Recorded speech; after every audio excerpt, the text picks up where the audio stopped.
শহরের নাম ছিল নীরবপুর। নামটা সুন্দর হলেও এক অদ্ভুত ব্যাপার ছিল। এখানে রাত হলে কুকুরও ডাকত না, পাখিও না। একদিন হঠাৎ খবর ছড়িয়ে পড়ল, একজন লোক রাস্তায় হেঁটে হেঁটে হঠাৎ থেমে গেল। তারপর চোখ না পিটিয়ে দাঁড়িয়েই রইল। ডাক্তাররা বলল, সে মৃত না, কিন্তু জীবিতও না। সেই রাতেই হাসপাতালের সিসিটিভিতে দেখা গেল ভয়ঙ্কর দৃশ্য। সব রোগী একসাথে বিছানায় বসে পড়েছে। কেউ কথা বলছে না, কেউ নড়ছে না, শুধু সবাই একসাথে ক্যামেরার দিকে তাকিয়ে আছে। পরদিন জানা গেল একটা নতুন ভাইরাস ছড়িয়েছে, নাম নিঃশ্বাস।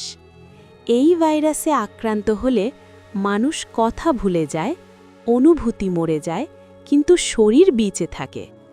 সবচেয়ে ভয়ঙ্কর কথা কি জানো? ভাইরাসটা কাশি, ছোঁয়া বা বাতাসে ছড়ায় না, এটা ছড়ায় চোখে চোখ রাখলে।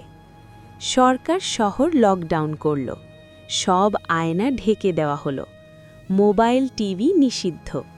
কিন্তু এক কিশোরী ইরা রাতে মোবাইল অন করতেই দেখল স্ক্রিনে তার নিজের মুখ না, বরং একটা হাসি মুখ তাকে তাকিয়ে আছে। হঠাৎ ফোনে একটা মেসেজ এলো, আমাকে দেখেছ? এখন আমি তোমার ভিতরে শ্বাস নিচ্ছি।